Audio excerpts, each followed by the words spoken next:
What a Wild Spirit Brings by Lil, Chapter 48. When she opened her eyes, the sky was bright with blue and the air thick with heat. She sat up to find Gimp sitting and reading a parchment. The Haldani hastily tucked the page into her sleeve when Lil rose and shook her head. Lil, you have to figure out a way for people to get through to you while you are in the Wilder. Half the day is gone, which means that Blaxian woman is long gone. She left some time last night. She abandoned us out here, and I, for one, have no clue how to get back to the seat of Try. Wait, what? Blaxian left us? Yes. Lil felt all the pleasure she experienced in the night with Trixian wash away in a wave of guilt and dread. Had Blaxian guessed? Maybe Blaxian followed her when she met Trixian, or even saw her dreams. Blaxian could enter other people's minds when they slept, she remembered now, turning white. I know north is the way to the Tongues and south to the dunes. Other than that, we changed directions so much yesterday. I don't know how Blaxian could leave us like this when ordered to be our ambassador by the seat themselves, Gimp continued. We will just continue north for now. We can't quit the mission just because Blaxian officially hates me now. Gimp huffed. Lil didn't want to go back and face Blaxian right now. She had to assume Blaxian had gone back to the seat of Try. I'm sorry you're getting punished for my crimes, Gimp.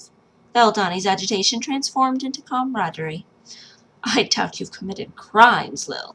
Maybe disrupted a few things, but you are no criminal. You take everyone's feelings too much to heart. You are too selfless to be malicious. Oh, Gimp, if only you knew.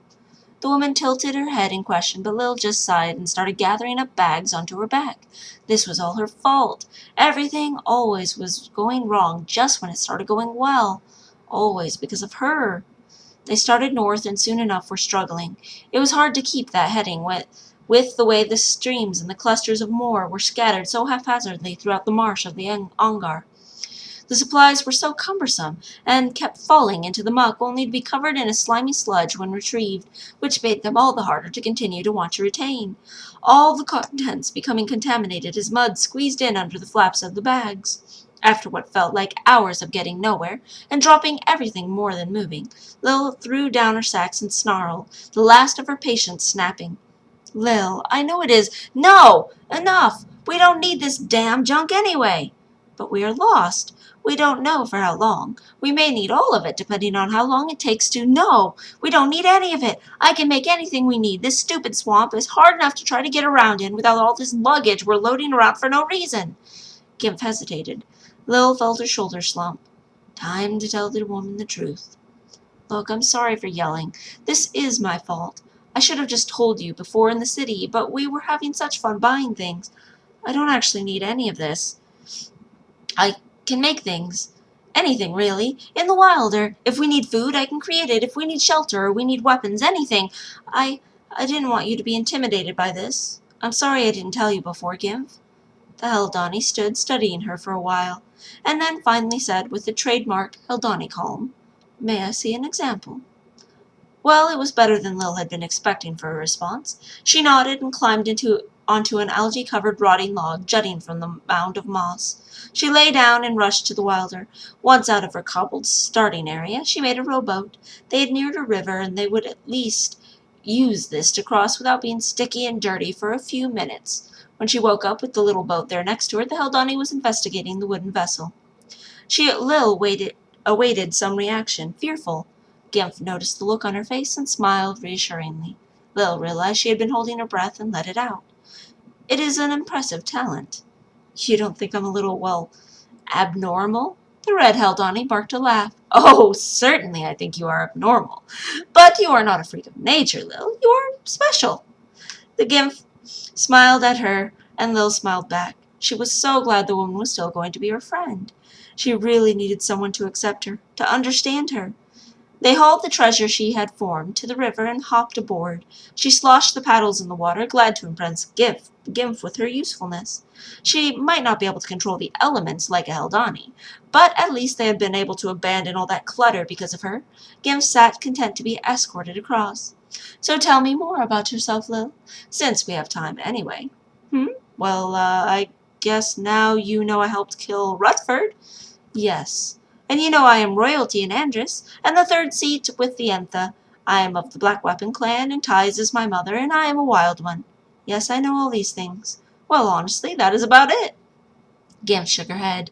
Those are all things you are, but how did you get to be those things? Who did you mean when you spoke of lost friends? You never did tell me much about your family. Oh, well, the Caldorcan family. I honestly don't feel like they are my family at all. Even though they raised me, I never felt a part of their world. My real family is in Yedem. I have a brother. Oh? Yes, but you can't tell anyone that, all right? All right. Really? You're all right with it just like that? Even though you don't know why? What do you mean, Lil? I mean, well, Mornay doesn't know. The Power doesn't know. Enta know, but not where he is. I don't want anyone to interfere with him, or take him from Tamrock and Mina. They will make sure he grows up happy and loved. People call him a child of prophecy. I don't even know what prophecy they mean, but I just want him to be a child. I don't want Mornay to lock him up at the castle. I don't want the Enta to trap him in the sands. I just want him to stay where he is. But you could tell Mornay and get her favor. You could tell the clans and someone would probably snatch him up. And I know the only reason no one has yet is because of my mother. The way the Enta look at me when they speak about him. The way they ask about him. Even the Power would find it valuable to know, if just to use him to bait me out of hiding and into her grasp. Gimp just looked at her with sad eyes. Lil realized she had stopped paddling and they were just being carried slowly down the river. She didn't care. She had to know what Gimp was thinking. I will keep your secret, Lil. Even if the Power asks you about it? If she doesn't know he exists, how could she? Lil didn't know what to say to that, but Gimp carried on, saying, Lil, I have been wanting you to open up to me, and now that you finally are, I will cherish that which you have cherished and keep what you have kept. What kind of woman would I be to ask you to tell me about yourself again and again, only to disregard your trust once you finally do? The day somehow felt less stressful, calm and peaceful even suddenly. It didn't matter that they were lost in some unknown land filled with giants and on their way to face dragons or worse. It didn't matter that the Power wanted her dead, Mornay probably too now, and that Blaxian hated her. It didn't matter if the world was full of betrayal and suffering. This moment was good. This moment she held close. Lil breathed it in despite the pungency of the air. She was not alone. Gimp sat facing her, there with her, not just in a little boat floating on some unnamed waterway, but with her in spirit. Gimp wasn't like Henry. There was no great cause for the two women to become good friends. They were just kindred females who'd never known each other existed, yet they somehow knew each other so well. Not because they knew where the other had been born or about the other's lives, but because they grasped each other's nuances, behaviors, and tendencies. Lil had been glad before that she had left Timble. She'd regretted it. Right now she realized that if time turned back and she could choose to leave again or not, she would still leave, even though it meant she'd have to relive the rape and the rejection and the death of Henry and Munchin and Ties, even though she'd have to once again almost die and have that mute save her, only to have her rescuer wish her to leave, even if she had to again face the wrath of Blaxian. It was worth it. All of it was.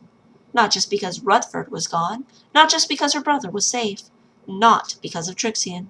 It wasn't just that leaving Timble had given her the opportunity to become Enta, daughter of Ties, and change that damned law. It was all worth it to finally know what it was like to have a real friend, to finally not be alone in the world. They smiled at each other, and Lil knew Gimp was thinking something similar. She'd never have guessed that the woman who made her sit on a stool looking down on her so long ago would now be the woman she was off to face the unfamiliar with gladly. She doubted Gimp would have guessed either.